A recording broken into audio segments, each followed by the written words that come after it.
Good evening once again, and welcome to the Souls of Black Folk broadcast. We welcome you to this special edition tonight.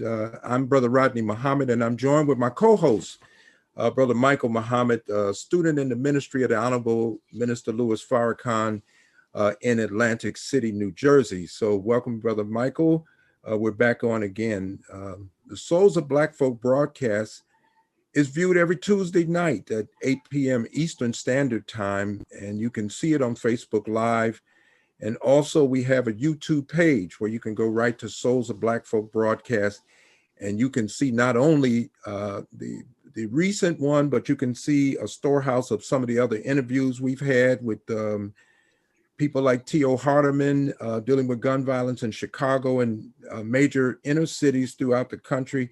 Ben Chavis talked about being the national director of the Million Man March and the African American Leadership Summit, just some of the monumental things that the Honorable Minister Louis Farrakhan has inspired and led in the country, notwithstanding the Million Family March, and a book we still use today, The National Agenda, that pinpointed and predicted a lot of the pathologies that we see going on among our social group today. We also talk with the final calls on Michael Z. Muhammad and Gregory Muhammad, who helps us in the Delaware Valley for the Prison Reform Ministry, about the Move family and the strange finding of the remains of those that were killed in 1985, and how the University of Penn ended up with their bones and remains, studying them there rather than giving them to the family to properly bury their young. Dr. Sophia Shabazz has been on with us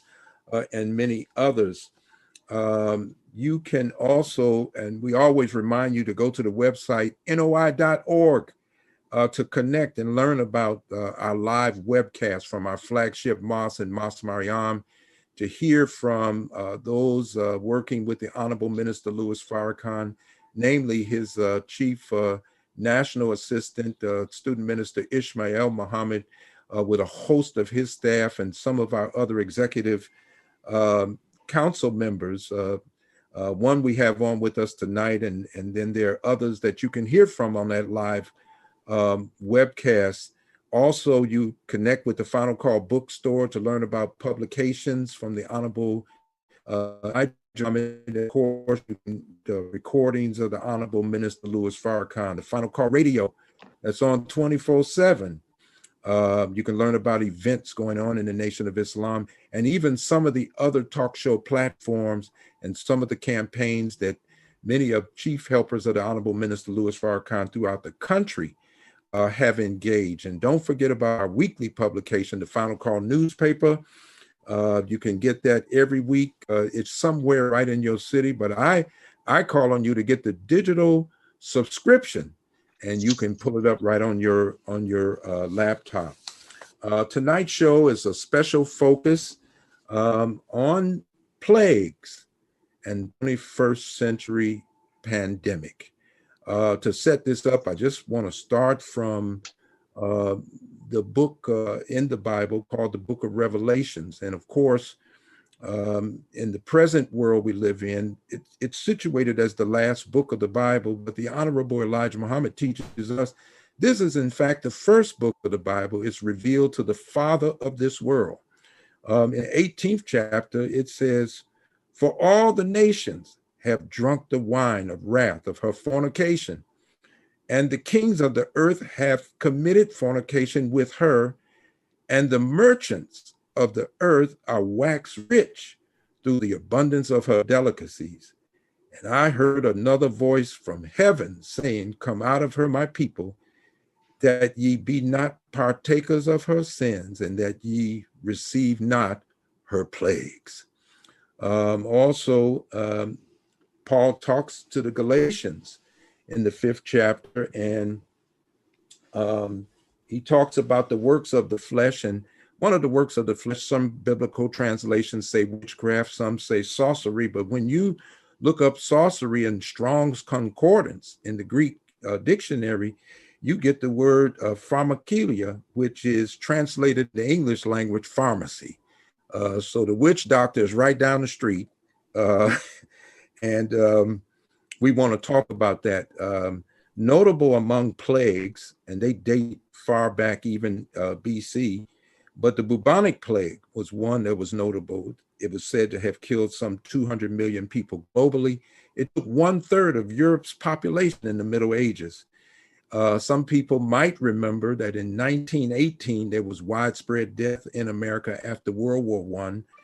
And Philadelphia, where I live, was chief among the fatalities. The death toll was higher here than any other major city in America, where Philadelphia lost some 12,000 plus of her citizens through a pandemic after holding a very large celebratory parade at the end of World War I. And they were warned by the federal government not to hold that parade, but they held it nevertheless. People literally died going to work that morning and never got home. They died even before they got home, right here in the city of Philadelphia. July 4th, 2020, in the midst of this present pandemic, the voice of Honorable Minister Louis Farrakhan rang out loud and clear to more than 1.8 billion people at that time. Do not take their vaccine. If I could just look on the Final Call newspaper, it says, do not let them vaccinate you with their history of treachery through vaccines, through medication. I say to those of us in America, we need to call a meeting of our skilled virologists, epidemiologists, students of biology and chemistry, and we need to look at not only what they give us, we need to give ourselves something better. We're joined tonight by some of those that have been on the front line fighting not only this vaccine effort, but there have been other things that have come up in the country in the way of tragedy, and our view has not been the same as the more popular view in the country. We have scheduled to be with us Dr. Abdul Alim Muhammad, who was our Minister of Health at one time and served in the ministry in the Nation of Islam. He's the founder and director of Abundant Life Clinic. And so he will be joining us tonight to talk about the current coronavirus called COVID-19 and this vaccine effort throughout the country. Also, we have with us our dear brother from the West Coast working close with people that have just been looking at the corruption in the medical world for some time now. And that is Abdul Malik Sayyid Muhammad. He is the West Coast Regional Student Minister for the Honorable Minister Louis Farrakhan in the Nation of Islam. We're happy to have him. He is a campaigner to help the Honorable Louis Farrakhan's word reach the population in this country, traveling the breadth of the land to see that. And also, we're blessed to have with us a dear sister who started out on a typewriter helping us with the self-improvement study course. And, we have been feeding from what her interaction with the Honorable Minister Louis Farrakhan and carrying his word. And she had just done a spectacular job at representing him. She's an author. She now is a well-known radio talk show host, and she has been engaging conversation with many of the great minds in this land throughout the country. She's the Student National Spokesperson for the Honorable Minister Louis Farrakhan in the Nation of Islam. And that's Student Minister and Dr. Ava Muhammad. So we have our stars on tonight. I was just reading for you some words from the Honorable Louis Farrakhan that talked about a gathering of epidemiologists, virologists, students of biology and chemistry. And he doesn't sound like a man that's just saying, don't take the vaccine and just sit down. But he's saying, he's appealing to, it seems to me, the intelligence of people too. Don't just run and listen to a one-sided conversation that's going on out here, but let's gather people And I was going to ask you all, do you think we've had that kind of meeting that he talked about July 4th on the scale that he's talking about? So No, either sir. one of you can go with that. No, but Brother Rodney, I can't be long. Yes, sir. So I want you to go right ahead. Yeah. But assalamu alaikum, everybody. Wa alaikum salam. Alaikum salam. Good to see Wow. your face, beloved. Man, it's good to be seen, and it's good to see each and every one of you, man. I miss you all. I miss being in your presence. Yes, sir. I just miss, sharing in the love of our fellowship, our brother and sisterhood. That's right. So, in the name of Allah, the beneficent, the merciful, I bear witness that there is no God but Allah, who came to us in the person of Master Fard Muhammad. We thank him for raising from among us the most honorable Elijah Muhammad, who is the exalted Christ. We are so deeply indebted to him for leaving with us a divine leader, teacher, and guide, the Messiah in our midst today, the Honorable Minister Louis Farrakhan. Again, Brother Rodney, I greet you and our wonderful panel. Man, this is beautiful. And the greeting words of peace again of Assalamu alaikum. Wa alaikum salam. Salam, sir. Listen, Brother Rodney, to you and to Sister Ava, Dr. Alim, and Brother Michael, it is such an honor to share this platform. I'm sorry I can't stay the whole while, but I wanted to keep my word to Brother Rodney, as I have a lot, 2 more other calls I got to get Yes, to. sir. Yes, sir. But I just wanted to say, Brother Rodney, just quickly in answer of your question. I know who the Honorable Minister Louis Farrakhan is in relationship to God. Yes, sir. That man is God's voice on earth. Mhm. And when he says something, it is not of himself. He don't speak idle words. He said, do not take This vaccine. this toxic vaccine. It is a vaccine of death. And we have the stats to prove it, because they're being hidden from the public. Yes, sir. And the public don't know where to go get the information. And years ago, when I first heard of this, when Bobby Kennedy came to me in Los Angeles to report what he had found at the CDC with a whistleblower by the name of Dr. William Thompson, who admitted at that time that the MMR vaccine was giving Black boys autism at a rate 340% greater than their white counterpart, and the whistleblower have not yet been brought to Congress. Sent us all the documents proving that they was forced to tell a lie. Wow. So the CDC is not our friend. The CDC, it's really not a vaccine regulator. Many people don't know the CDC is really a vaccine company. They produce vaccines, and in 1995, it had been stated by the international press that the CDC, along with NIH, is compromised because they take money from the pharmaceutical companies that they're supposed to be regulating. So we're in some deep waters here. And I know, man, with Dr. Alim and Sister Ava with you, man, you got all the stats. But I just want to say this to your public.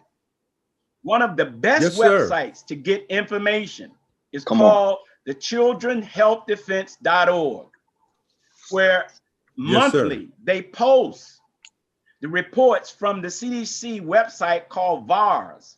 VAERS is the Vaccine Adverse Events Report System, where out of the 300 and some odd million doses that have been given, here's what you're not hearing. With only 1% of people who have been injured due to this vaccine, 1%.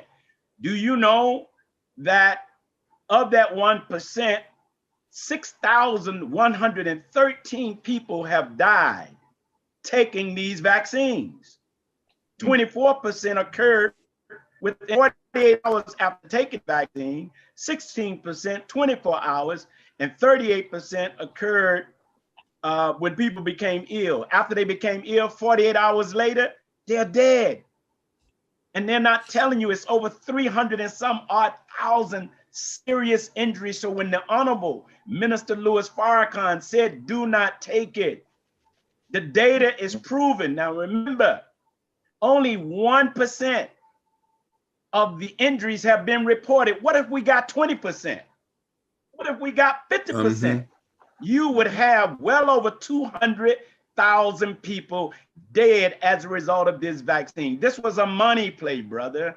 This was get the country open, and our government took advantage of a real pestilence from heaven.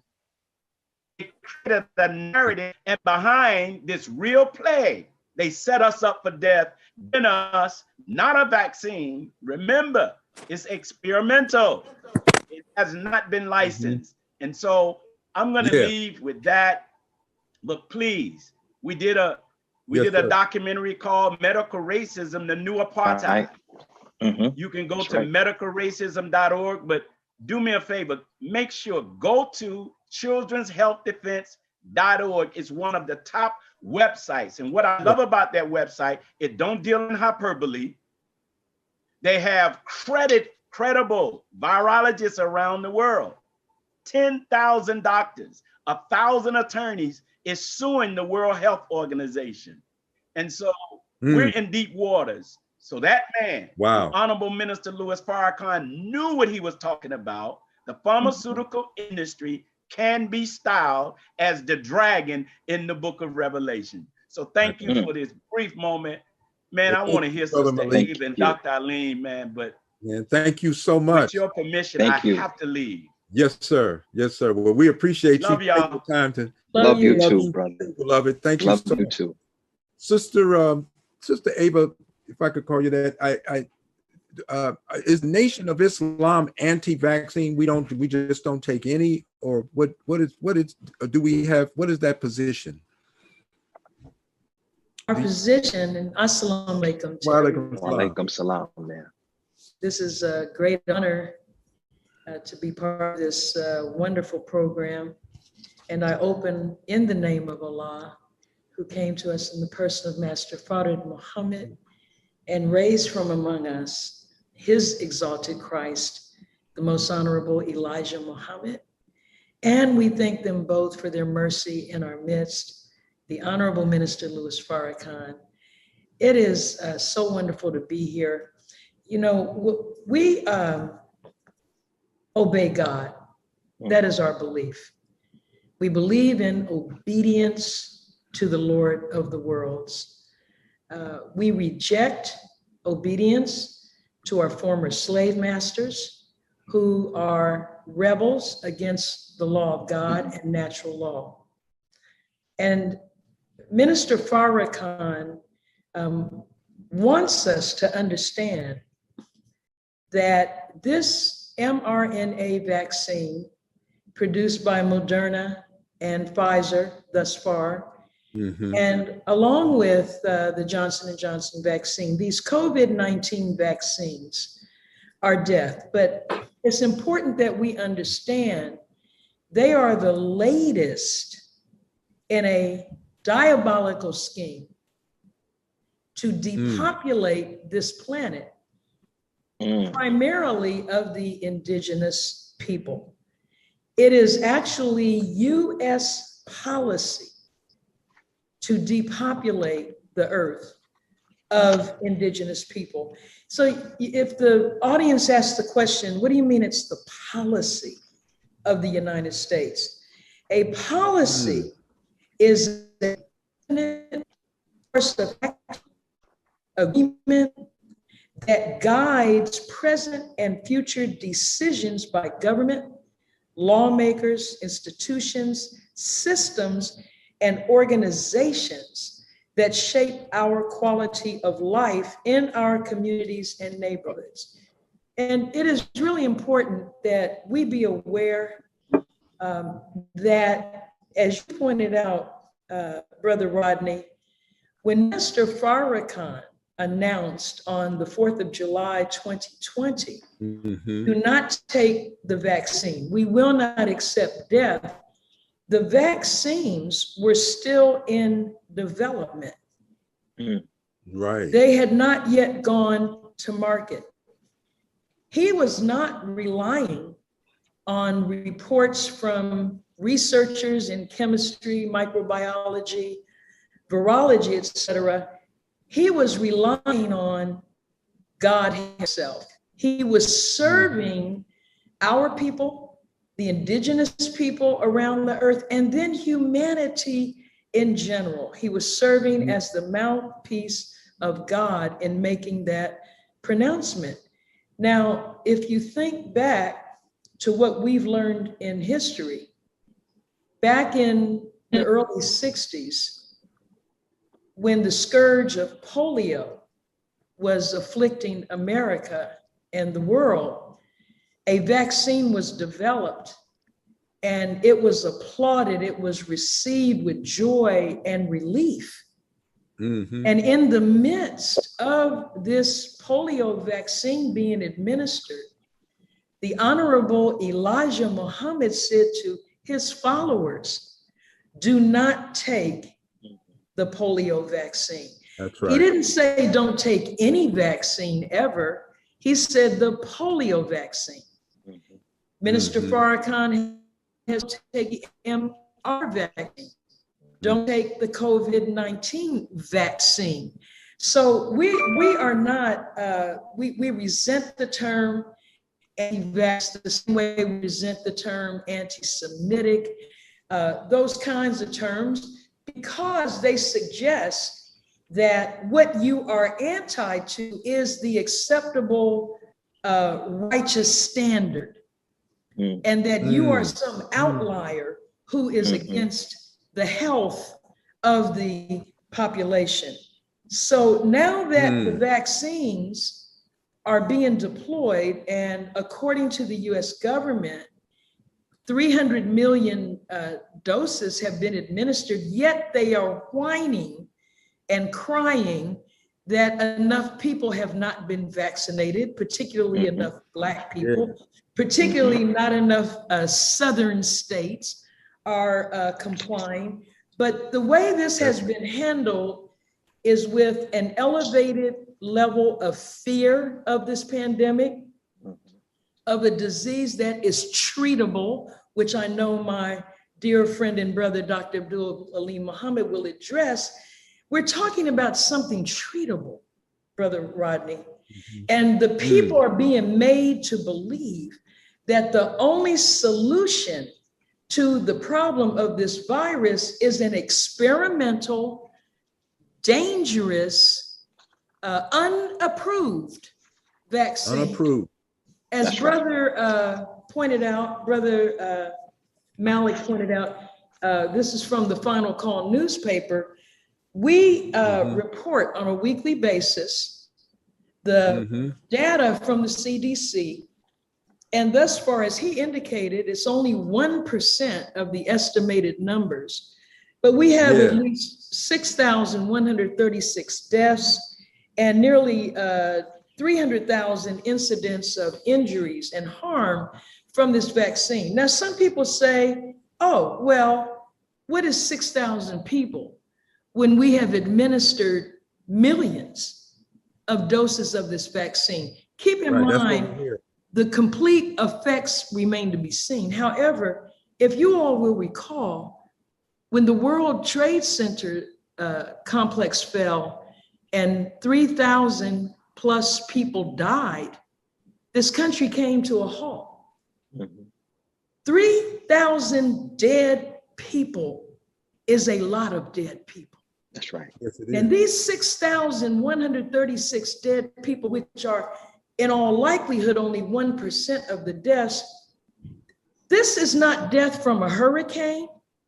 This is not death from any kind of natural disaster or massive accident. These are people who were living their lives and were cajoled, coerced, lured and threatened and deceived into allowing a medical product, a medical intervention to be inserted into their body. This is absolutely criminal. Wow. And if you look at this week's Final Call newspaper, because what we have done is over the last couple of months, we have created a COVID section where we have several articles dealing with the virus and the vaccine. And we rely heavily on the Children's Health Defense and the great research that they do. And this week, the new issue of the Final Call, we have an article entitled "A Warning to America." Now brace yourself, everyone. The mRNA vaccine inventor is saying that the COVID-19 vaccine is, quote, not worth the risk. He said he warned the FDA that an insufficient level of testing and clinical trials were done before putting this product into mass use. He also states that, in his view, no one under the age of 40 should be getting vaccinated, and absolutely not the children, who are the latest target. But I know that Brother Abdul Alim Muhammad will address the medical side of this. But we just want us to remember that very quickly, when the Honorable Elijah Muhammad gave that order, it was another 30 years before the broad public knew of SV40, the powerful carcinogen that had contaminated the polio vaccine. We're not in prophecy anymore. We're in the fullness of time. So when Minister Farrakhan gives a directive, the eventuality happens very quickly. He said in July, don't take it. And by December 20th, it had been deployed, and right away, now we're 6 or 7 months into it, and there is death, there are miscarriages, there are hospitalizations, and the vaccine itself is what is posing a far greater problem than the virus could. So Dr. Alim, how many so-called vaccines are out in the market globally now? Or, it seems like Americans only know about Pfizer, Moderna, Johnson & Johnson, and I guess this AstraZeneca, and maybe one more that just came on the market. But if I got it right, there's a larger number out there, but it seems that America's confined to a limited discussion on COVID-19, its origin, what's happening with it, and whether or not this vaccine is really efficacious or not, or dangerous. Yes, sir. Assalamu alaikum, everyone. Walaikum salam. I was a little late joining the Zoom conference. That's okay. So I don't know really what was said or what the ground rules are. But first of all, in the name of Allah, the Beneficent, the Merciful, I'm very happy to be a part of this panel. We're very happy to have you. There's a lot that needs to be said about all of it. Now, the first thing that needs to be corrected is, of course, the misuse of the term vaccine. When we're talking about the mRNA, is the Pfizer and the Moderna shot, that's not a vaccine. Nor It's is not the a vaccine. Johnson AstraZeneca shot. Those are not vaccines either. The only difference between them, the Moderna and Pfizer operating system gene therapy injection, that's actually what it is. It's based on an RNA frame, ribonucleic acid. The Johnson & Johnson and AstraZeneca is based on the DNA frame.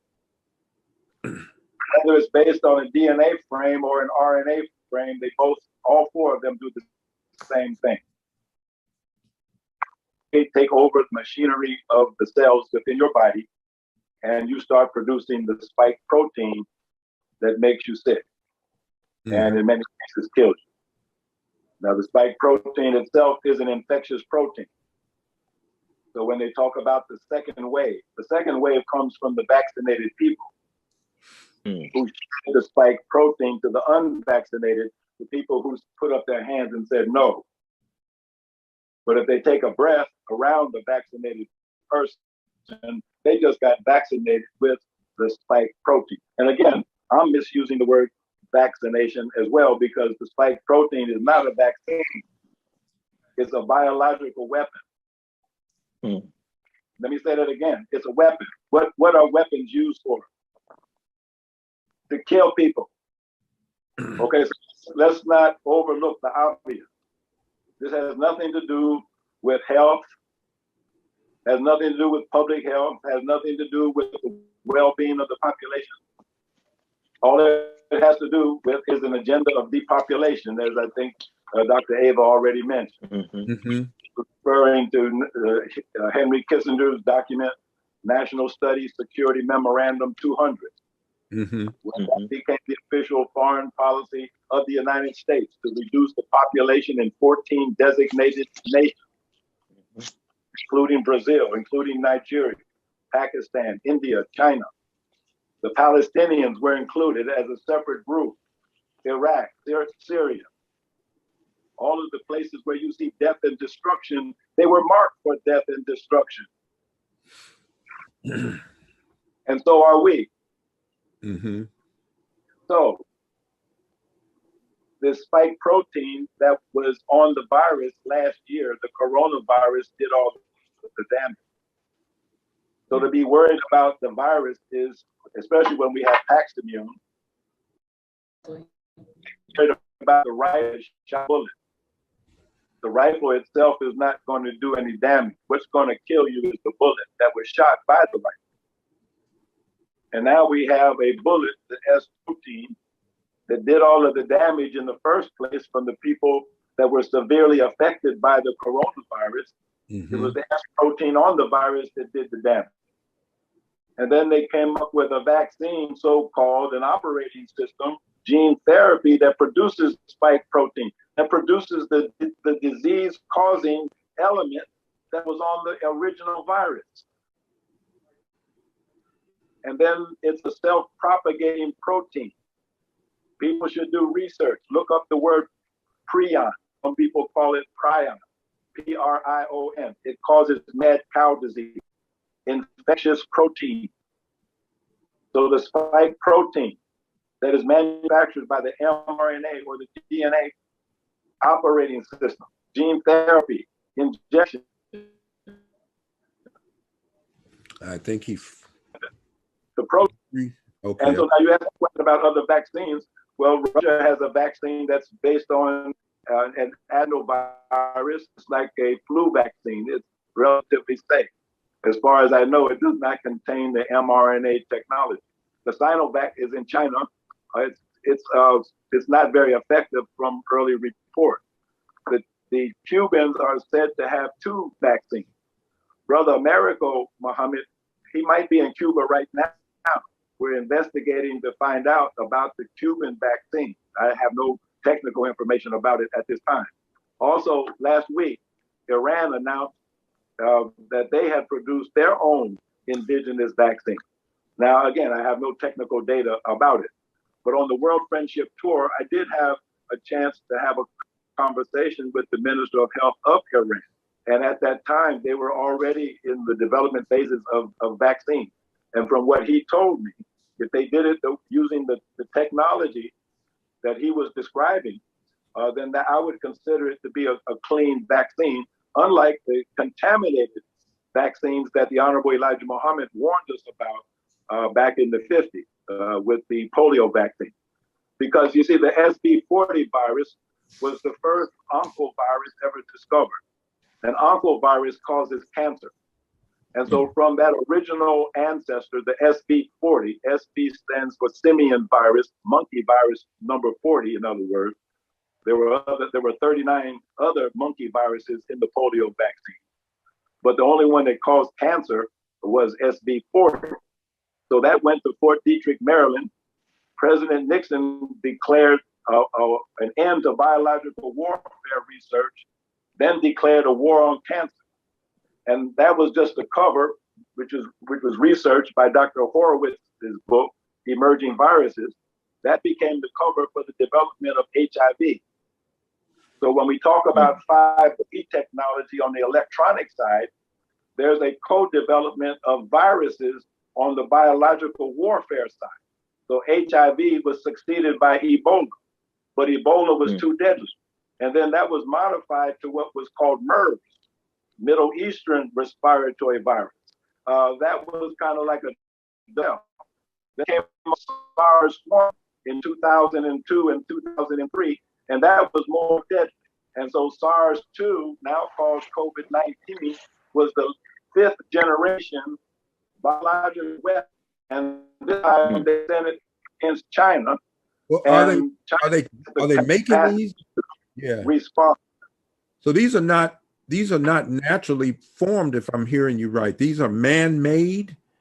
Yes. Now, the Honorable Elijah Muhammad introduced us to this kind of genetic science. He told us the origin of the swine was rat, cat, and dog, a combination of rat, cat, and dog. Now, such a creature is called a chimera. So we have chimeric viruses. So this so-called COVID-19 virus is a chimera.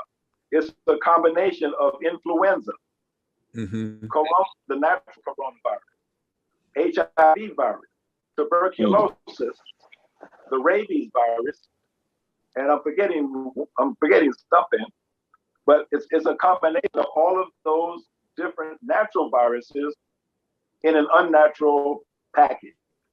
And all of this was financed by Anthony Fauci and NIH. They sent gain-of-function research money to China through Dr. Charles Lieber at Harvard University.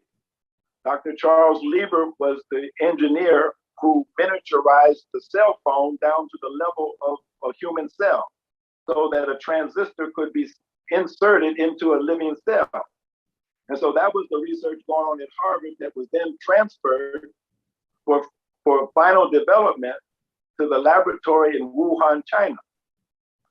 And at the same time, there was a release of the virus in China as an attack, a biological warfare attack against the Chinese population at the time of the Chinese New Year.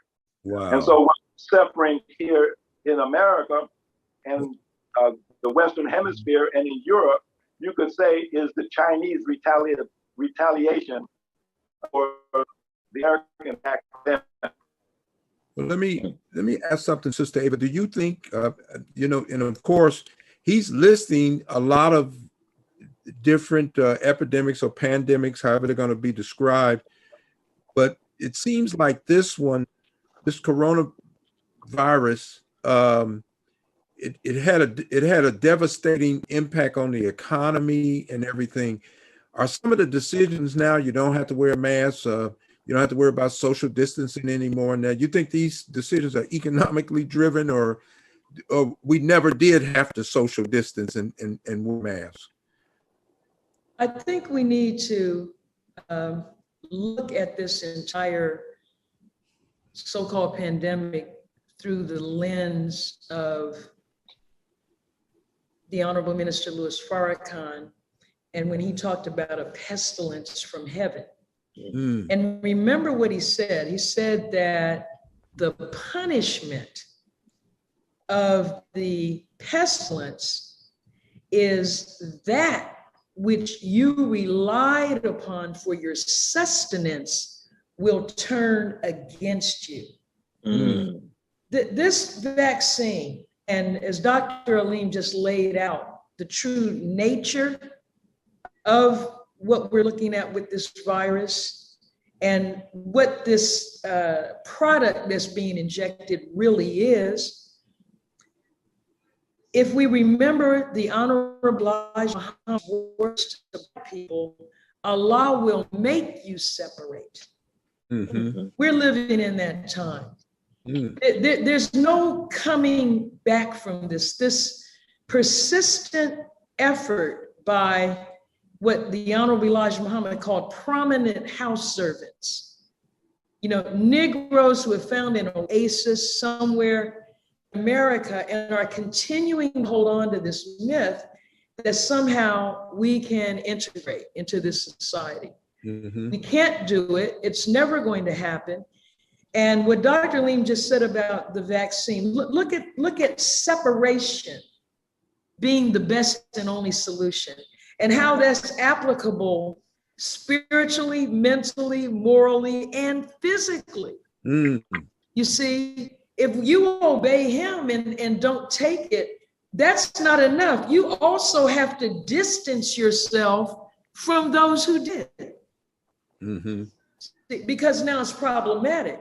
And so all of this leads to your point about the economy. What the coronavirus, or what is called the coronavirus, COVID-19, did is expose the dark underbelly of what is called the United States of America. It does not have a healthcare system. Now, you had 1 million hospital beds in a country of 350 million people. The Honorable Elijah Muhammad said his aim is to destroy the medical profession as it is today, because it is not a culture of healing. It's a culture of drugs. The United States just distributes drugs to its population. If you have a complaint or a problem, you go get in line at Walgreens or CVS or somewhere and you get your pills. This is not a culture of healing.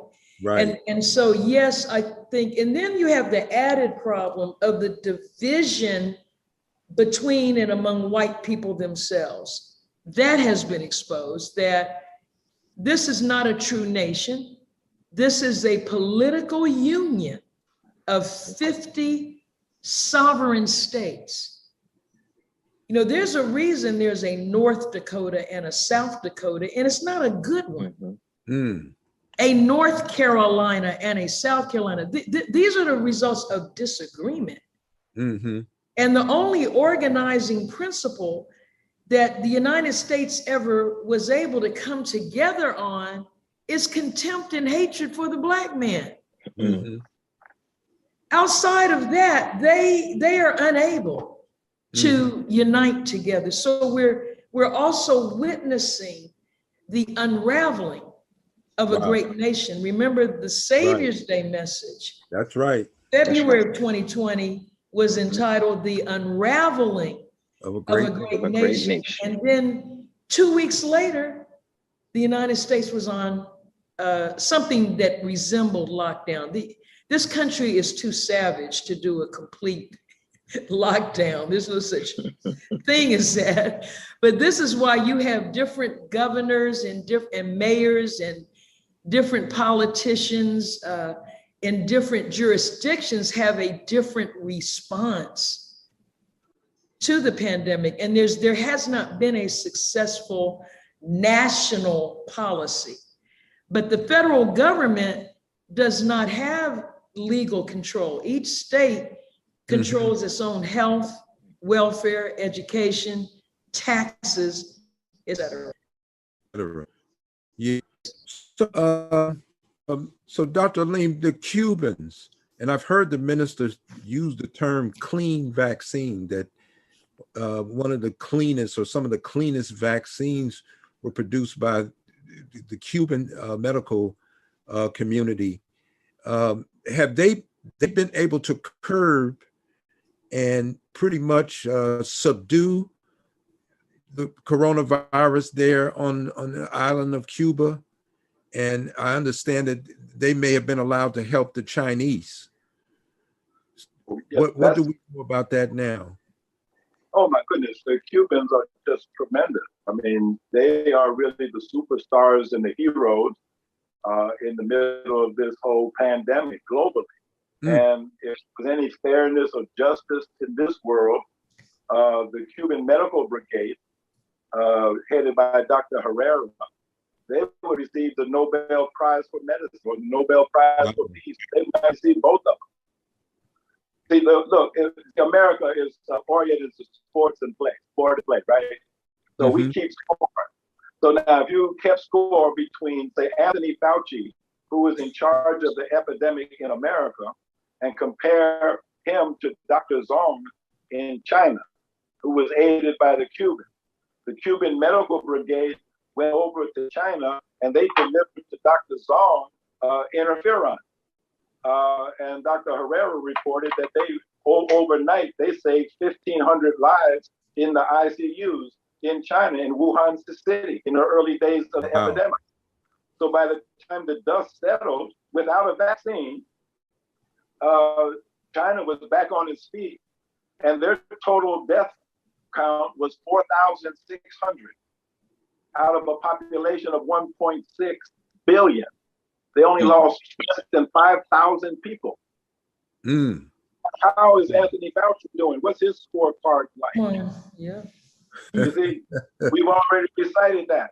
We're talking about deaths that are in the hundreds of thousands, and now hundreds of thousands more injuries on top of that because of a vaccine that was not necessary or used to flatten the curve in China or Cuba. What did Cuba do to protect itself from the pandemic? They came up with a nasal ferron, the nasal form of interferon, the same as the Paxlovid. And they also have injectable forms for more serious cases. They have a whole slew of interferon. When I was there with Dr. Justice some years ago, they had over 21 different interferon products at that time. Wow. I mentioned before, Brother Americo's there now, or shortly will be, and we'll have an answer about, maybe some technical information about the vaccines from Cuba. But look, the biotechnology sector in Cuba, in my opinion, is probably the most advanced in the world. Wow. So I would trust them over anybody. Now, Dr. Alim, now, Dr. Alim, many people, and I believe will be coming into this knowledge that this is not a vaccine, it is experimental. And many of our people have already taken this vaccine. Is there anything that they can do, people who have taken the vaccine or who have been coerced or to take the vaccine, first and second dose, is there anything that they can do to mitigate any risk associated with taking the vaccine? Is it Paximune? Is it alpha interferon? What can they do to protect themselves against what they've already done? Okay, well, let me correct something that is a part of the disinformation campaign. Everybody has been told that this is an experimental thing, that it hasn't been tested and all of that. That's not true.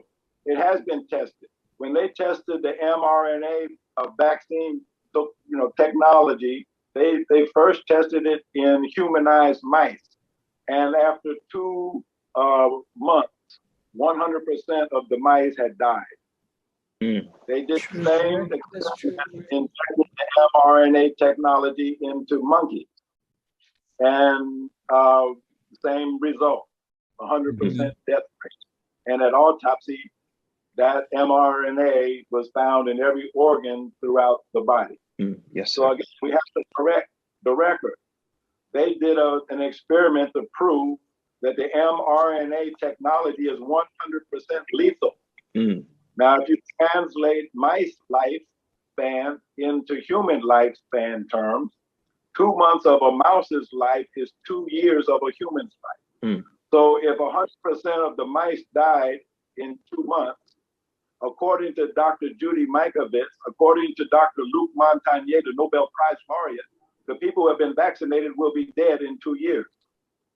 Now, to get to your question, can anything be done about what has already been proven to be the case? We should stop calling things by their wrong name.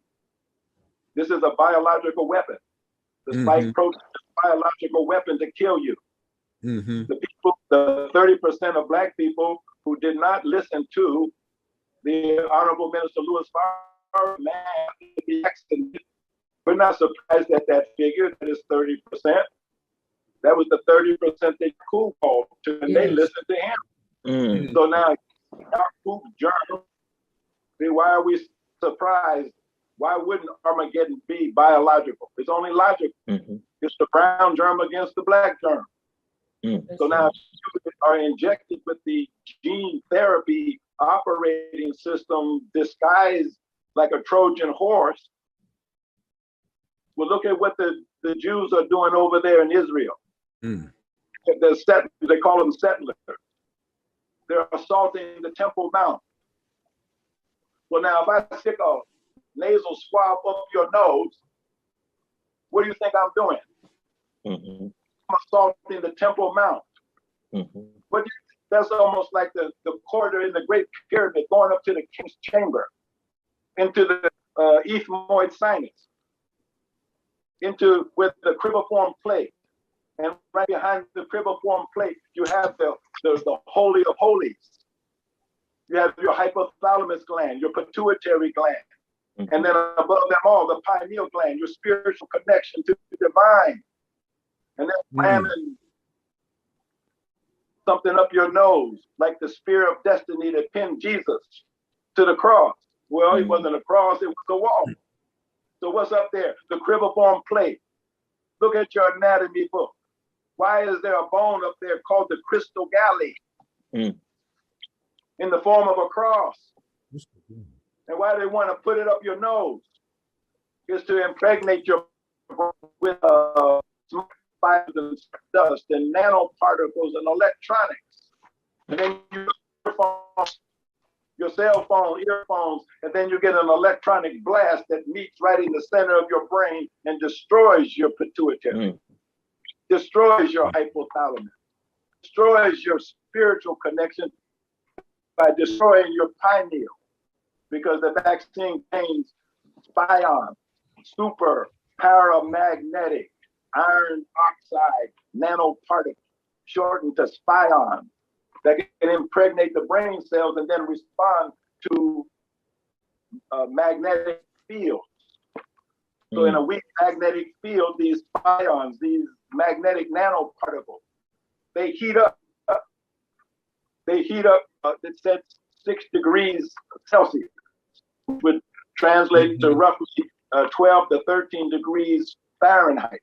So here's your brain cell impregnated with a super paramagnetic iron oxide nanoparticle that gets subjected to a magnetic field when you walk through the scanner at the airport, for example. And now those nanoparticles heat up to 110 degrees Fahrenheit. Well, you just boiled an egg. You just fried your brain tissue. And so the end result of this injection of the vaccine, this operating system that produces the S protein, is spongiform encephalopathy, also known as Creutzfeldt-Jakob disease, popularly known as mad cow disease, or laughing sickness, or Kuru. It's caused by the degeneration of the brain tissue by prions, magnetic infectious proteins. And that's what the protein is, a magnetic infectious prion destroys brain tissue and shove it up your nose to make sure it reaches its target. So they are assaulting the Dome of the Rock, from which Muhammad ascends into heaven. Yeah. Sister Ava, this Methodist hospital, God, I'm trying to think of the full name of it. But anyway, there were nurses that challenged the administration that they weren't taking the vaccine. And subsequently, they were either resigned or they were terminated. They did get some to cave in, and in order to keep their employment, they took the vaccine. So is the Nuremberg rule just being ignored? Are they just, it looks like they're just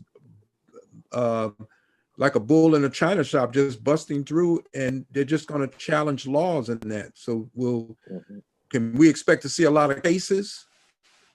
Absolutely. There are mounting challenges legally. For example, the extreme behavior that is being engaged in by the corporate controlled US government matches what Dr. Alim just described as bioweapons, the level of war, because this is the final conflict. So all stops are being pulled. America is no longer pretending it's a democracy. This is totalitarianism. This is a police state. The challenges, though, will continue to mount, and there will be a great, great division, as I said, even within and among the Caucasian people over this. If you look at what we're talking about in terms of original people on the island of Cuba, okay, and this being treatable, the Pax Immune, to sit and watch people die or allow them to die. Many of them had comorbidities, which have not been addressed in the Black community. And now all of a sudden you have members of Black members of the medical profession who are out in the public, they're on cable news pushing the vaccine. But ultimately, what we're going to find is what the minister said. Remember, he said, if you come with your army and try to force us to take this, it will be a declaration of war against all of us. And so they're moving closer and closer. As I noted, the Biden administration expressed distress over the fact that not enough of our people, I think brother doctor said 30%. Well, now they're going door to door to shoot you with this product. What we're ultimately going to be pressed to, because again, Allah will make you separate, in the words of the Honorable Elijah Muhammad.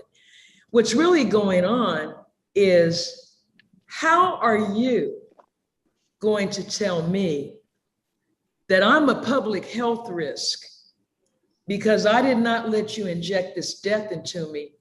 If I'm taking the Pax Immune, if I'm on the regimen given by the Honorable Elijah Muhammad, and if I have, and it's been proven that if you have a sufficient amount of D3 in your system, that if your immune system is strong, you will defeat this virus. So the fight has to be over human rights and the end of slavery, because this is actually a violation of the 13th Amendment. That's what this is. This is involuntary servitude. And so we're going to, in my view, have to take the legal argument up above the term experimental, because as brother just said, it's already been, Brother Alim just said, it's been experimented on. They were killing the animals, so they abandoned that, and now it's human beings. I mean, this massive injection program is the clinical human trial. This is it. You know, and so now we're seeing the reality of it. But we're going to have to, at some point, raise our flag of the Star and Crescent. We are a nation within a nation.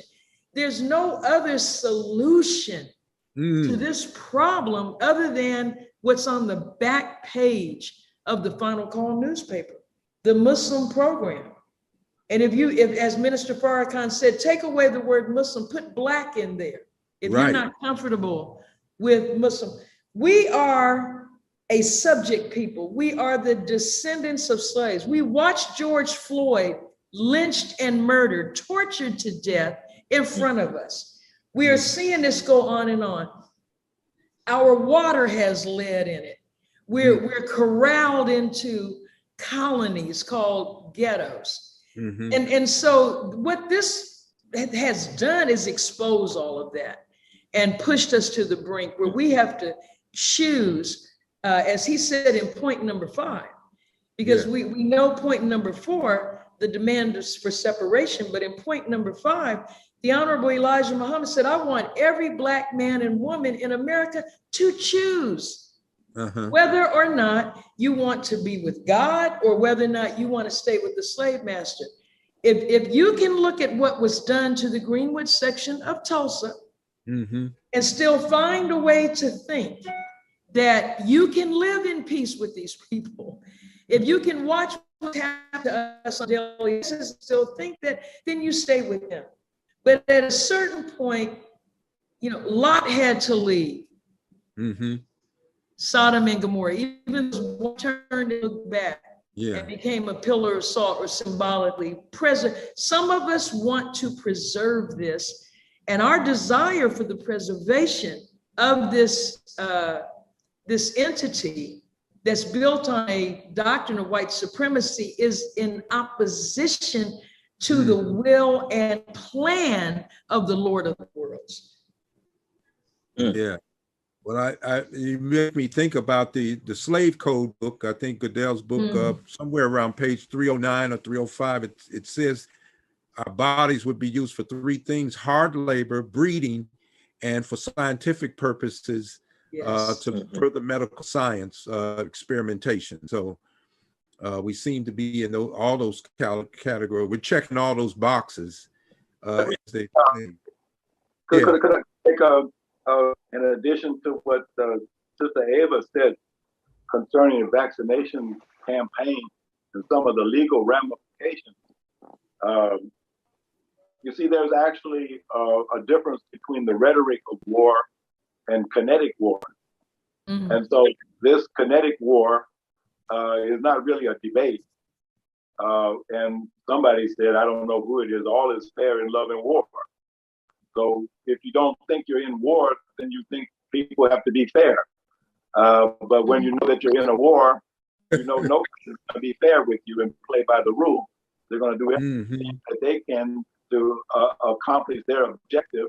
And in this case, the objective is to reduce the population of the whole planet. But here at home in America, it's to get it down to 69 million in the next 4 years. Now, that's going to be done in 5 phases.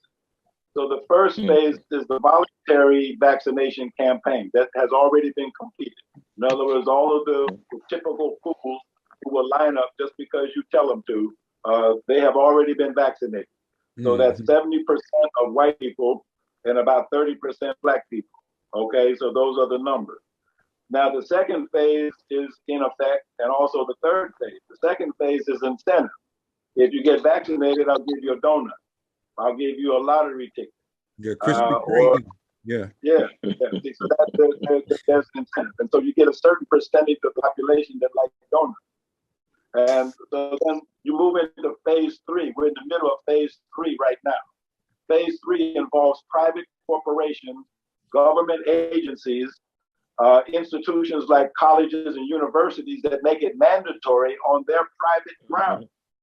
Your employer says it's either the job, it's either the jab, or you can't come to school. You see, so that's the third phase. It's soft coercion. Okay, and it's not being by the government. But the fourth phase is where now people who are the anti-vaxxers, they will be declared to be public enemies, and they will be declared to be public health domestic terrorists. And there will be various ways in which they will be handled. Remember, the vaccinated people show up on scans. The unvaccinated people do not. One of the things that is a legal issue here is there's a man that was vaccinated with AstraZeneca. So when he walks by any Bluetooth device, like a TV set, his name shows up on the screen. There's a serial number. There seems like to be some kind of a code, and then the name AstraZeneca is there. And so it seems as though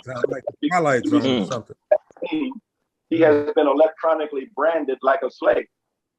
Wow. Now, if his genetics have been reprogrammed like Monsanto does food, then he becomes the intellectual property of AstraZeneca. Now it becomes interesting because part of what's in the injection is hydrogel biosensors. These hydrogel biosensors record body temperature, blood pressure, also things like oxygen levels and CO2 levels. So now AstraZeneca is a corporation that recently signed the global corporate climate bill or act. So in other words, they signed on to be taxed according to their carbon footprint. So they're going to get a tax bill for how much CO2 they put into the atmosphere.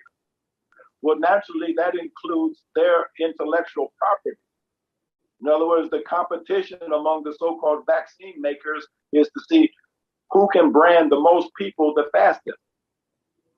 So now if you were branded by AstraZeneca and you put out too much CO2 because you're overweight, well, then that's going to show up on AstraZeneca's tax bill. So then they're going to deduct that from your crypto wallet that is also embedded in the shop. You have an electronic crypto digital wallet. So you'll soon see the disappearance of cash and your assets will be recorded electronically within you. And because you breathe too much air, see, this is in the lessons, right? It's the problem book. That's right. It's the problem book. See, it's coming true. You're going to pay a tax for breathing. And if you run out of money, then you lose your right to breathe. And so they showed you that they can hack this kind of software, can't they? So they shut down a pipeline that cut off the energy flow to 40% of the country. Then they shut down the packing plant. And so that's showing you that you can be hacked too if you have been vaccinated. Your windpipe can be shut down. Your arteries can be shut down. Your gut can be shut down. Hacked, in other words, until you pay your ransom. Suppose they hack a meat packing plant. Your muscle, your joints, your sinew. They shut down the meat packing plants all over the world, and now all of the chickens and the cattle have been vaccinated. Those 4 or 5 days of the shutdown, they vaccinated all the chickens. So when you go to the supermarket, you're eating and buying vaccinated chicken that has the S protein that makes it magnetic. You can stick a refrigerator magnet on the chicken now, on the turkey, on the beef. I don't know about the fish yet, probably. You see, well, Sister Ava, some deep legal issues. Do you lose your sovereign identity as a person when you have your genes altered by one of these injectable operating systems? That's my question. That's the legal question. Are you still human, in fact, if your DNA is no longer the way God created it, which has been handed down to you in an unbroken chain since the day of creation, since the day of self-creation? Now someone is severing your connection to divine. Yeah. Sister Ava, I'm reminded that, you know, the minister has referred back to the Honorable Elijah Muhammad's How to Eat to Live book, where, you know, the Quran closes out about seeking refuge in Allah from the mischief with created things, and how the minister talks about, he refers back to the Honorable Elijah Muhammad dealing with how chemicals are used to try to extract nutrients from things that grow naturally out of the earth, corrupting it even more. And, you know, so the food is greatly compromised and robbed of a lot of its own nutrients, just going into regular supermarkets and that, and not growing it ourselves and things like that. But I guess the full scale kind of attack that we're under, we don't, if we know a better way to live, you can't even live it unless you separate. And this is why he continually has said, and Minister Farrakhan has said, we must have some of this earth to call our own. There is no other acceptable solution. And the more we're learning about what's being done to us, I don't have that article in front of me that I did for the final call of December 4th of last year. And I quoted words that the minister said to me over the phone and put them in that article. But what he basically essentially said was, this medical product is making us into something other than ourselves, so that we would be unacceptable to the God. To Brother Alim's point, this is a people who they're the product of one of our scientists. And so their whole nature is rebellion against the will of God. And now we are being impacted at the root of what we are. And this is far easier than having to constantly try to affect us culturally, educationally, feed us the wrong foods. This is direct. This is the ultimate, as brother said, the bioweaponry that's being used. This is the final conflict. So we have no choice but to move quickly to distance ourselves physically, mentally, morally, spiritually from the enemy of God. Now the Pentagon is admitting the presence of the baby planes, calling them menacing.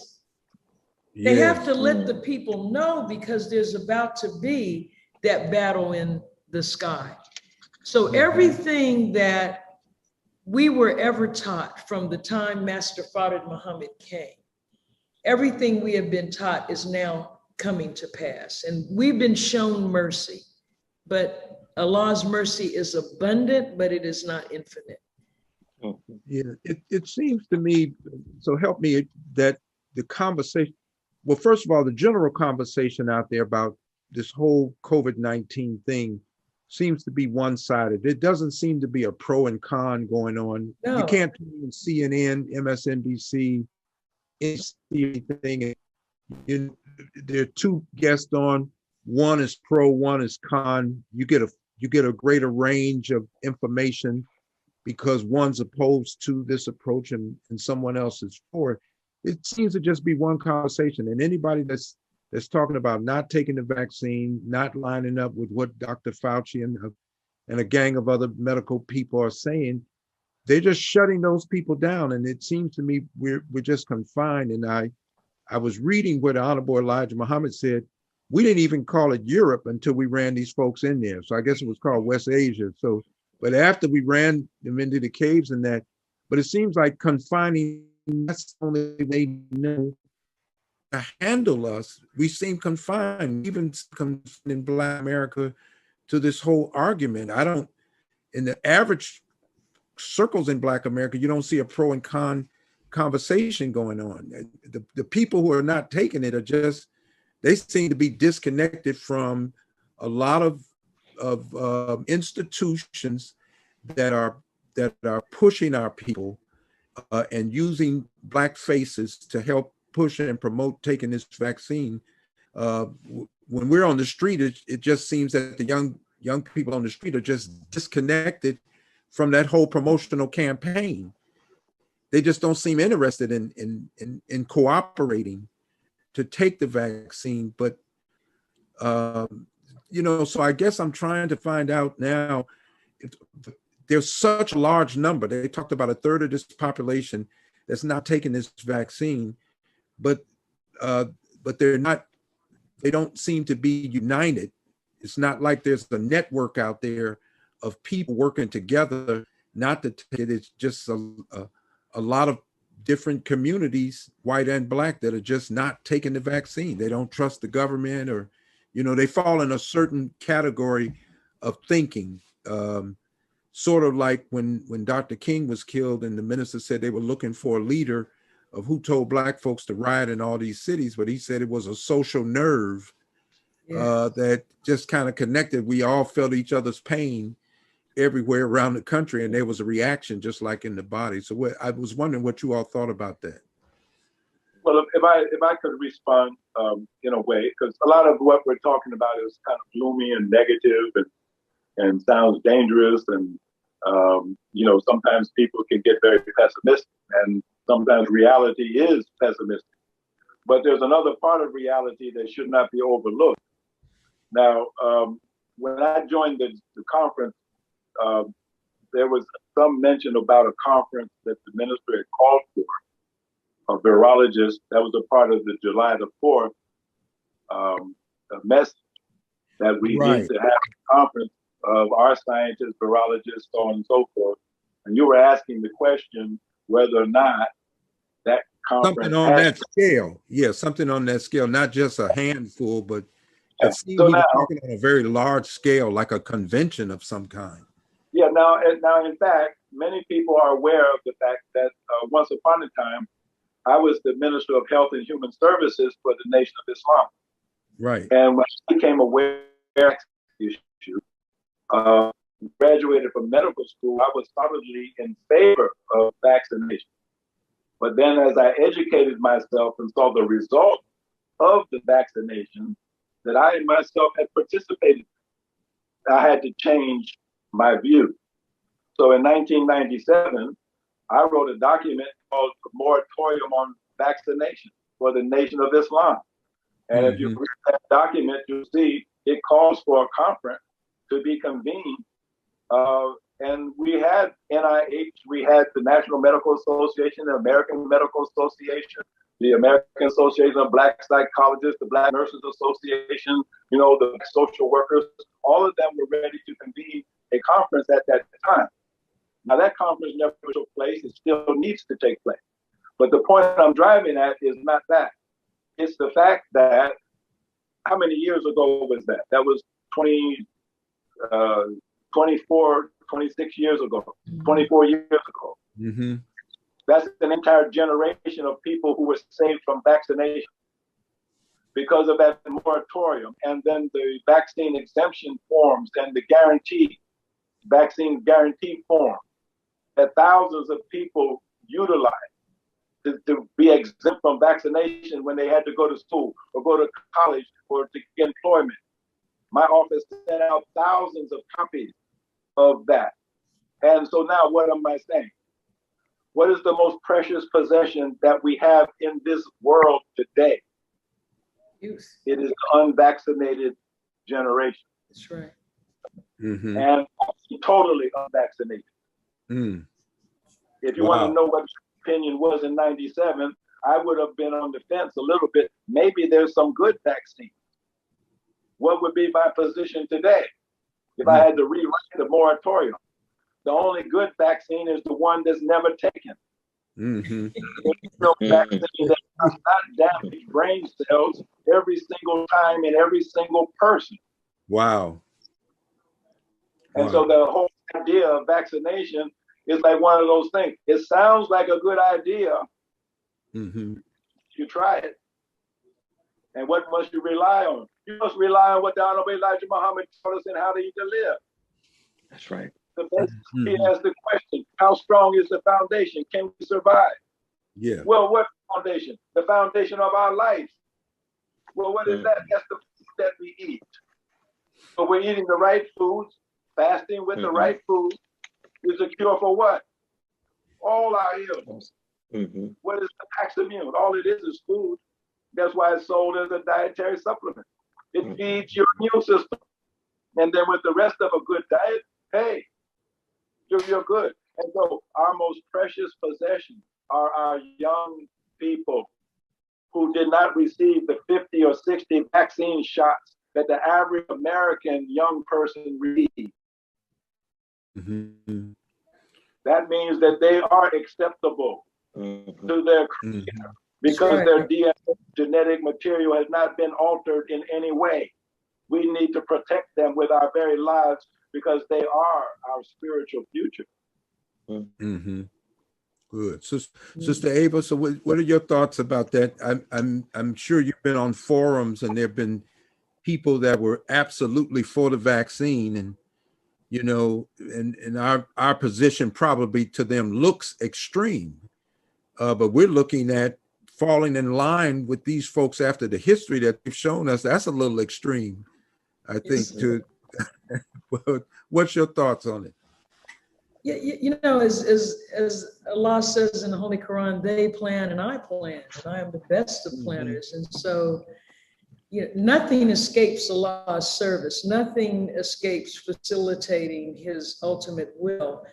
And our young people, as the doctor just said, unvaccinated and also excluded and deprived of every path to so-called success in this country. You know, kicked out of, before COVID, and you look at the Chicago public school system and the removal of our children from the schools and constant movement of Black people being shoved, as the minister said, like us. You know, you just brush us away.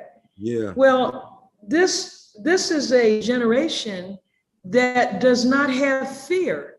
Not only do they not have fear of white America, they don't seek acceptance. Yes, right. And they're coming out, you look at their hair, their hairdos and the looks they have and their posture, they accept themselves. You know, I look at our young professional athletes and look at the trouble that the NFL is having with the young athletes, these brothers who are not getting these so-called vaccinations. Yes. You know, they reject this, they don't want this. And in that is salvation. It is a rejection of Satan's reality. They don't watch MSNBC. Yeah. They don't watch CNN or the Today Show. Listen to what Savannah Guthrie or this parade of so-called scientists who come on and talk about a variant that's coming to get us. It's these prominent house servants that watch that and that believe that. Yeah. And they're going through the neighborhood with all kind of promotions, like you said. It's from donuts to, I think it's a $50,000 Visa gift cards. Yeah, here in Philadelphia, it's a $50,000 prize if you can get, I think, 2 people to get vaccinated or something. And so they're showing a real level of desperation. But I'm in a state that refuses to pay you more than $7.20 an hour minimum wage, and then but you won't save my life. Yes, sir. So I, you know, the calculus that people are using out here to say, you know, it doesn't make sense to take this vaccine. It just has my sides hurting. Sometimes I'm laughing so hard at the analogies that our people are coming up with, but they're so right. You know, and I say, why didn't I think of that? You know, here in Washington, D.C., they're offering youth, teenagers, $51. It represents D.C. being the 51st state. Oh my So God. if some person gets vaccinated, they give them $51, and they do not have parental consent. Oh, that's the other thing. So the vaccine does many things, or I'm using the word wrong again, this operating system, this injection. It sterilizes men and women. It sterilizes little boys and little girls. So every little boy or every little girl, every man, every woman in America that has received at least one shot is sterile from now on. And that's irreversible. Is the only thing keeping it from being a vaccine that the FDA has not approved it? Why warp speed and why are they taking so long to approve it? If wait. I'm asking, you know, what determines? You know, there's a lot of misconceptions that have to be cleared up. Okay. So is the FDA approval process, not just for vaccines, but for drugs or for any other pharmaceutical? You'd be surprised. All it is the FDA has a big blank form that they send to the company. And the company has the right to fill in what they want to fill in and leave blank whatever they want to leave blank. And the FDA does not have the authority to go and verify that the data that was recorded by the drug company is actually true. They just have like what they call fact checkers who just look at the form that it was filled out, and if all the paperwork looks good, despite the blank left unfilled in, they approved it, you see, with the appropriate price.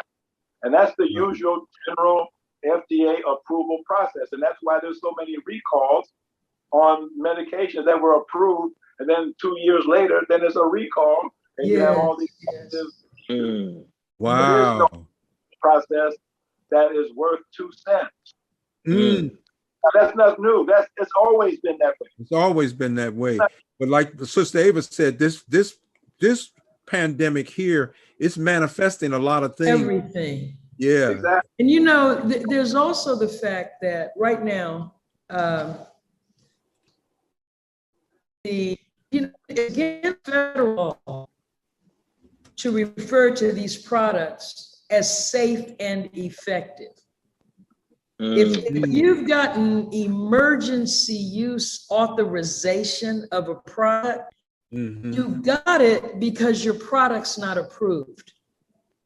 So it is a violation of the code of CFR, Code of Federal Regulations, to refer to this as safe and effective, but all the commercials, all of the news outlets, 24-hour news cycle, going back to what Dr. Alim said, remember, we're at war. There is no law. Okay, you pull out everything you've got to win the war. Law has been, there's been a suspension of the US Constitution, a suspension of laws governing especially the Bill of Rights, the First Amendment, my freedom of exercise of religion. Because again, if I say to you, I use Paximune, all right? My little grandchildren have been sneezing in my face and everything else since this started. I'm gonna let some distant Caucasian tell me not to see my grandchildren? I mean, if we pay attention to the madness of this, don't go around your family and see these were all tests of behavior of the population. Let's see what they do when we tell them, don't go around your mother. Don't go around your grandmother or your grandchild, because now here's our killer telling us, and what is the most important thing to Black people? What has sustained us these 4.5 centuries is family. And they say, lock yourself up. And do you know, they're 4 and 5 now. They were 3 and 4 when this started. You know the massive change a child undergoes in a few weeks, their height, their vocabulary, they're a changed person. And I'm hearing people, I haven't seen my grandchildren in a year. So if you would bow to this type of thing, you're demonstrating, as Dr. Alim said, they've capped out, they've maxed out the sheep. Wow. Those that are going to line up and just take it. And they're coming out of the marketing and the luring. The P.T. Barnum said it, a sucker's born every minute. Okay, so they're running out of that. And so next comes what the minister told them not to do. And that is bring your, because they will do that. Bring your army. They're going to bring the army to force it, because, as brother said, we're now domestic terrorists. But I say to you, who are you to say what I use is not effective, but what you have is effective? That's when we will know with finality, we cannot get along with these people. They are totally disagreeable, them and their minions, their Negro minions. They are totally disagreeable to live with. Wow. Now, Dr. Alim, we do have some questions coming in, and we have one question, and this person probably is not familiar with Paximune, because the question is, what can we do to be safe from this COVID-19 if we're not taking the shot. And if you could you please explain to the viewing audience that may not be familiar with Paximune? I take it, my family takes it. I know many people who are in the Nation of Islam and not in the Nation of Islam that take it. Would you explain to our audience that's not familiar with it, what it is, and how they can receive it? Okay, and I'll take the opportunity to also respond to something that Sister Ava said, concerning the emergency use authorization. Because the question from a medical point of view that I would ask is, where's the emergency? Right. See, they talk about everything. So a year ago, what did we think? We thought that this virus was a deadly killer, and that justified an emergency use authorization. Now we find out that that was never true. They fudged all the numbers. The recovery rate from the COVID-19 virus was over 99% for all age groups, unless somebody had at least 2, maybe 3 underlying major conditions. So what about the deaths? What about the death toll that they were reporting? All that was false, because if you look at the overall death total in America last year, it wasn't any higher than it was any other year. But for some reason, all of the influenza deaths disappeared. All of the other diseases that caused deaths, all that disappeared. And even gunshot wounds never killed anybody. Even if they had a gunshot wound, it was due to COVID-19 was the reason that they died. And of course, they bribed the hospital. You got more money if you said it was a COVID-related death. And then you have a phony test, 75% false positives, 40% false negatives. You could call anybody positive. You don't have a reliable test. Well, one day wearing masks, then they said you don't have to wear a mask. You don't have to socially distance. And I'm trying to figure out. Well, but again, look, what is the real agenda? The real agenda was to keep you 6 feet apart so that they could scan you from satellite. In other words, to distinguish people from one another. The resolution of the scanning satellites and drones is 6 feet. And so once you injected the population like they have already done now, you see now those scans can detect those who are vaccinated from those who are not vaccinated, because the vaccinated people will emit a signal and the unvaccinated will not. And so that's the purpose of social distancing. It had nothing to do with a virus spread. And of course, remember, a year ago, they told you don't wear a mask. Right. There was a dangerous virus. They said don't wear one. They have vaccinated the population with a self-spreading vaccine. They say take the mask off to guarantee that you're going to spread as much of the S protein as possible to the unvaccinated population. Dr. Alim, what you just said leads to another question, and I want to interject this question in because it goes directly in line with what you just said. We interviewed Dr. Sophia Sirbaz, maybe our 3rd or 4th episode, and I asked this question to her, and I'm interested in your perspective on the concept of herd immunity. Herd immunity, okay, yes. That is why you allow an epidemic to run through a population. What happens with a virus, say a natural virus or even a man-made virus, what happened with HIV? It goes through a population, it mutates naturally to a milder and milder and milder form. Eventually, according to Montagnier, the Nobel laureate, eventually the virus becomes no more dangerous than the common cold virus. That's what happens naturally. And if you have a population with a strong immune system, yes, they'll have contact with the virus, but they won't get sick. Their immune system will fight it off. So the key to herd immunity is make sure the population is well nourished, well fed. And then for extra precautions with people at extra risk, like healthcare workers, put them on the interferon. But the average person wouldn't need it. So herd immunity occurs at about 68% to 70% of the population. So now, according to the CDC, when the last time I looked, about 150 million Americans received at least one shot.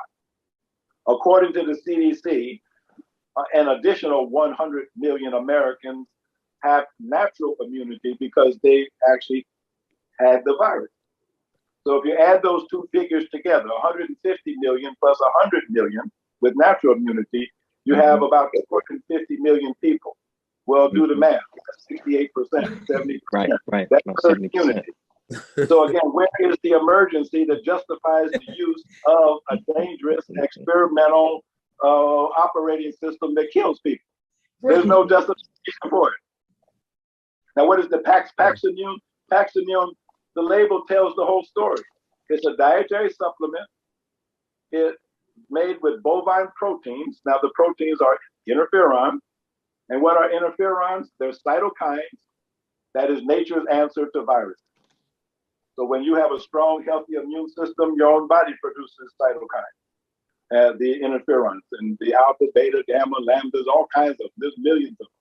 But your own immune system produces it. But in an emergency or under special stress, hey, this will help you out, okay? And bovine, for people who don't know, it means cow. And interestingly, the word vaccine comes from the word cow. Right. That word for cow is baka. And so William Jensen, he learned from the Ugandans that you could stop smallpox if you took the serum from a cow and then scratched the skin of a human. And the cow doesn't get smallpox, but the cow gets cowpox. And cowpox virus is very similar to human smallpox. And so Jenner, the Englishman, he learned that in Uganda. Then he brought that back to England, and he coined the word vaccine from the word cow in Latin, vaca. And isn't it interesting that in the Holy Quran, we have a surah that's named Al-Baqarah. And Al-Baqarah is the cow. And from the cow, we derive the interferon that saves our lives from the wiles of the open enemy. Now, Dr. Alim, I was on one of your calls, Dr. Alim, on Tuesday nights. I was on one of your calls, and you shared that you all, a couple of months back, were going to go into clinical trials for those who have COVID by giving them Paximune. And I'm interested in knowing, has that happened? And if so, how has that gone? Okay, yes, sir. It's a very good question. Yes, we know we can't rely on what's being reported out from the White House task force. They're all lying about everything. You know, even when they report something good, it's probably a lie. When they report something bad, it's a lie. Everything they say is a lie. So therefore, we have to do our own research. Right. The Your Immunity Project is based on 5 principles. The first principle is prevention, diagnosis, then there's treatment, then there's research and education. So with the research, we launched a clinical trial. We finished the first phase of it. That was closed out on June the 22nd. And the biologist is working on data now. This is an observational survey. This is people who said, okay, I was sick, I started taking the Paximune, and through a series of questions, they tell what happened. Okay, that's just an observational survey. So the first phase has been completed. We're trying to get the report out by July the 4th. Okay. Inshallah, Yes, sir. we can get that deadline. So we're trying to get that report out by July the 4th.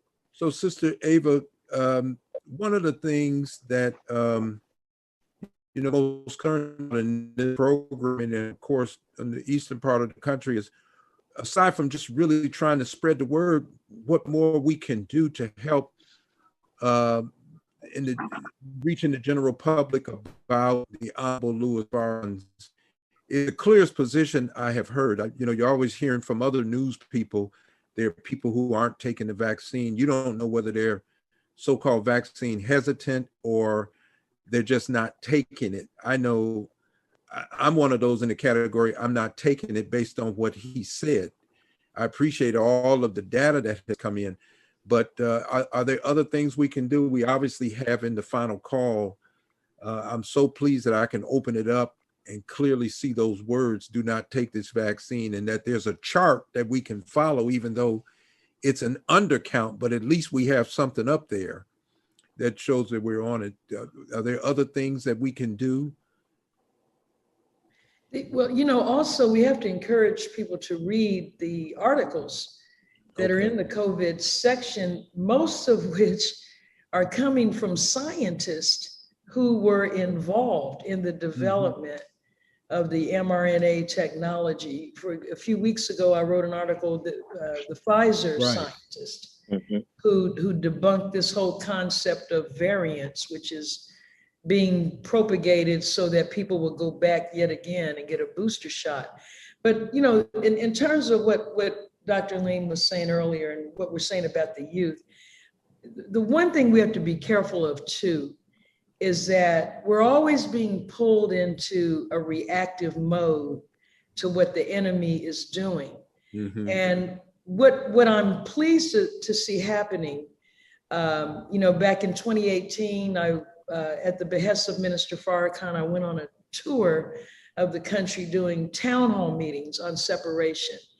And what our people are desirous of is a safe haven. We've done some programming we had on elevated places recently. The two sisters who pulled their family members together recently and purchased the 100 acres in South Georgia for residential. We have brothers and sisters both registered in the nation and not registered in the nation. Black people are turning back to land acquisition. The commemoration of Greenwood in Tulsa, what it did bring back to our mind and is the reality. You know, our people have been rendered so helpless. You know, we don't even know how to change a tire or open the hood of a car anymore, make a skirt or a dress. So we've been reminded as of late that yes, not only can we do for self, we built this country. And so certainly we can do this for ourselves. So you want to also turn our mind to a safe haven. And it's that desire for safety and security that is being played on by the enemy by falsely, deceptively representing this death as salvation. And this is what the Holy Quran told us. Evil is made fair seeming. Fair seeming. Wow. So we have to go in the opposite direction. Yeah. Well, we've got about 15 minutes left to the programming, and I'm hoping that, you know, if there's anything that you all are presently doing or that you really think needs to get out to our public, this would be a good time to help us with that, so that we be sure that, you know, with this programming, we were able to get that across. Sister Ava, you're going, we can expect that you'll be having either forums or there to use the Final Call newspaper, that a lot of communication will be coming through, updates and things like that. That's exactly correct. I want all of us to become more dedicated and devoted to getting the Final Call newspaper, whether it's the hard copy or the digital edition, to our people, so that they can be exposed to a publication that carries truth cover to cover. We had a town hall meeting on COVID during our Savior's Day convention this year. And Dr. Alim made a presentation, Brother Abdul Malik, Brother Riza Islam, Dr. Judy Mikovits, who was referred to earlier, and of course the documentary Medical Racism. And so the content is there, but we ourselves should make ourselves as dedicated as Minister Farrakhan is to this cause. But remember, the ultimate cause is come out of her, my people. Yeah. The call of the Lord of the worlds to come back to him. And that means moving away spiritually, mentally, morally. I was crushed to see the BET Awards, the little excerpts I saw of it. The same thing. But again, all stops are being pulled out to keep us away from our reward for our atonement to the God. So let us just please focus heavily these kind of forums that we're doing tonight. programs like yours. Mhm. Dr. Alim has been busy on this ever since this so-called pandemic started. That's And right. we have to not only listen ourselves, but invite others that we care about to listen in as well. Oh, and Yeah. I do have a website with some ebooks on it that perhaps we'll show that toward the end. And that website, what is the website? MrAva.com, all small letters. MinisterAva.com. Yes. If people go to Right. MinisterAva.com, they can get the whole, all your books going. I saw there's an anniversary, right, for your first book, The Force and Power. Was The Force and Power being the first one? Well, that was the 20th anniversary, I think, was last year. That was that last was year. the That's first what I one. saw. That was the first one. Yeah. Yeah. There's one out now called Life in the I New have that. Millennium, How Right. We Will Think and Eat. And there's a lot of emphasis on the Navy being, you know, and we remember that what the Honorable Elijah Muhammad gave us to build our immune system, our spiritual immunity, our intellectual immunity, our Mhm. physical immunity, everything that is in this body of knowledge called the teachings of the Honorable Elijah Muhammad has never been more critical than it is Yeah. now. Than it is now. Practical application of these teachings is essential to our survival. Now, to our listening audience or viewing audience, we just did a quick share of Minister Ava's page, and as you can see, you know, these See are all her the ebooks, publications right there. and she also has a COVID-19 and vaccine section that's very it's filled with information. If you go there, you'll also see what our beloved brother Abdul Malik was speaking about. Yes. The actual movie preview of medical racism. You'll see the criterion and other information about COVID-19, including Dr. Ava's article. So please visit MinisterAva.com. Oh yeah. Yeah. Yep. That's a lot of information there. As they say on the street, you strapped. Yeah, you're set up there. So that's very good. And Dr. Alim, yours is Dr. Doctor spelled out, Alim Muhammad or Dr. Alim? It's just dralim.com. And yes, the word doctor is spelled all the way out. All the way out. So you spell doctor all the way out, dralim.com. You can learn more about the Paximune, how you can get it. The Paximune, the green cake, the green green powder, shungite crystals, all kinds of things. And we're building it because I'm not able to see people in person anymore. So you'll see the spike protein protocol, the antiviral protocol, and other protocols that you might be interested in. And we're going to be loading videos in the near future to make it a little bit more understandable, some of the things that we're actually doing. Oh, yeah. And also to our viewing audience, you can see Dr. Alim's website here online live. And please go visit his website site. And if we are correct, Dr. Alim, they can order the Paximune here on your website, correct? Yes, and Okay. you can order it by bottle or by the case. And you get a huge discount if you buy it by the case, because we're encouraging people to share it. You got to create packed zones wherever you are, your workplace, your wherever you are. Make sure everybody around you, you know, is no threat to you, and you're no threat to them by using the pack. Oh yeah, yes, sir. Now we did have one question about the Paximune, Dr. Alim. How does a person become a distributor? Well, just by going to the website and ordering at least a case. Now, in the future, we're going to have a formal distributorship arrangement with people, but we're more right now. So we just, here the Paximune is. You want to distribute it? Here it is by the case, and you can resell it or give it away, whatever you want to do.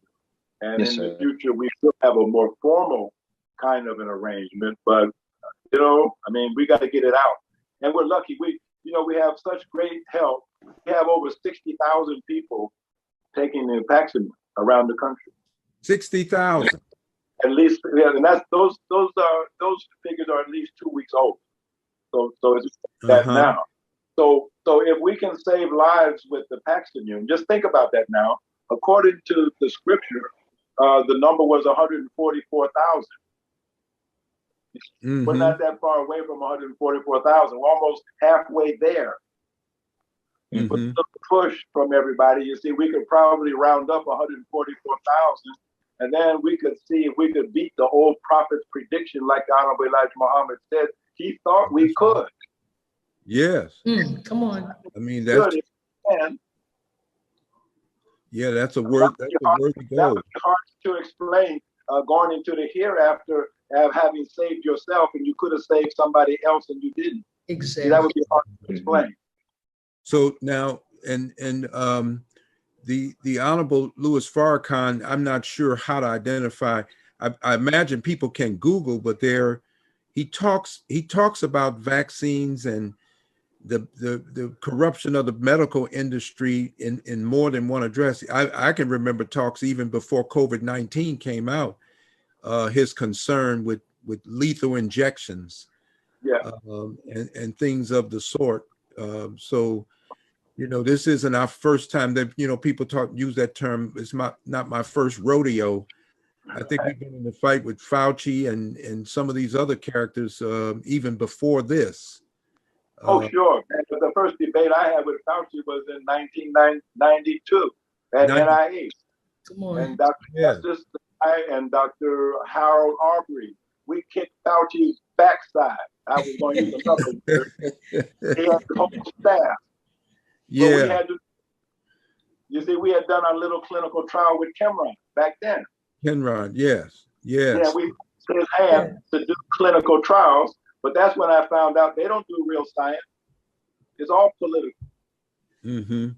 So someone says that the Honorable Elijah Muhammad said he wouldn't rest until he had destroyed the medical profession.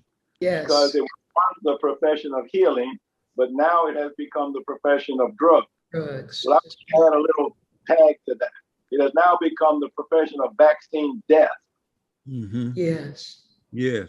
Now, and I'm with Elijah Muhammad. I can't wait to destroy this medical profession.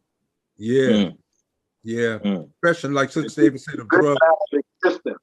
What can we do to bring something together, even if it's, I guess people are using this technology now for these kind of national gatherings, but this gathering that the Honorable Minister Louis Farrakhan talked about with virologists, epidemiologists, and others on the kind of scale, I'm sure there's so many thousands of Black medical practitioners in the country.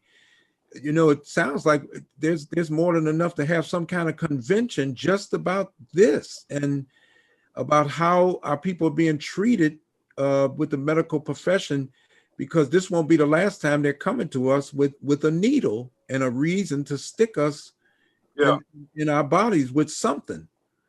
Well, I think it would be just like the Million Man March. The minister said we're going to have a Million Man March. Hey, you saw what took place. So if the minister just said, hey, let's just do this and just get the call, you would have everybody show up. You see, and we would actually do it just like that. And in one sense, it's kind of piecemeal already, because the information is out there. We just need to corral it and bring it into one time and just boom. That's it. Just drop the bomb. Bring us into it. Bring us into it. Destroy this. Let's just destroy this illegitimate system once and for all. Stop around the bush and hard. That's right. I mean, that's the way I feel about it. As a matter of fact, the question I want to know is why hasn't he been arrested? That's right. We are detailing the details of mass murder, criminal activity, violation of the Nuremberg trials, not violation of the UN human rights, whatever they call it, and on and on and on. Well, why aren't they under arrest? Why are we listening to criminals? Exactly. Yeah. Now, I want to, before we go, just to mention, brothers and sisters in our viewing audience, please go to NOI.org to get information about COVID-19, watch the weekly webcasts and get as much information as you can from the voice of the Honorable Minister Louis Farrakhan. Also go to NOI Research Group, where you can find weekly information about COVID-19 and scientific information, facts from the NOI research team.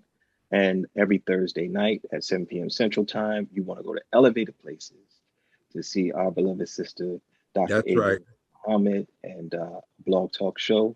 And Dr. Alim, you have a Tuesday night call. I believe, is that every Tuesday evening, Dr. Alim? Could you tell us about that? Eastern. And that's the Your Immunity Project conference call.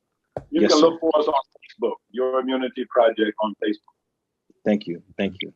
Right. One last thing. Yes, go right ahead. Study.noi.org and join us. Yes, ma'am. That's right. Minister Farrakhan's course, Self-Improvement, the Basis for Community Development. That's right. And for those, we have a YouTube page, the Souls of Black Folk broadcast YouTube page. By tomorrow, you can see this show in its entirety, along with other shows that we have done. This won't be the last time we talk about this. We're going to be on the phones with some of our current panelists and others to talk about what kind of steps we need to take. I mean, we've done it before. I can remember the Poor People's Political Convention in St. Louis and the first World Day of Atonement in front of the United Nations with the Honorable Minister Louis Farrakhan and that major address. And then the setting up of the African American Leadership Summit in Baltimore, bringing together leaders around the country. So I know these medical people can come together and begin to at least discuss one way or another how we're going to deal with these epidemics presently and those that can be expected in the future. I'm already hearing about booster shots and coming back for annual booster shots and things like that. That doesn't even sound good. So, but for the bottom line, you know. Oh, yes, sir. So, but Sister and Minister and Dr. Ava Muhammad, it has just been, words can't describe the pleasure it is to have you on. Thank you, it's an honor. And, we're gonna keep up with the articles and keep going. Dr. Alim, it's like old times. I never forget, you said if this ain't the real devil, he'll do to the real one gets here, because somebody is trying to fill the role in the job description. So may God bless you all in your journey of faith and all the things that's unfolding for you now. And just know that we are always here for you on the Souls of Black Folk. If you'd like to come back and talk to the audience, a growing audience, mind you. Yes, and of course, people will always be able to come back and see your own programming on the YouTube page, so you can do the same. Thank you, sir. All right. All right. Well, thank you all. And this has been another episode of the Souls of Black Folk broadcast. And Brother Michael and I thank you very much. And just remember, every Tuesday at 8 p.m. Eastern Standard Time, you can find us right here. God bless you all. Assalamu alaikum.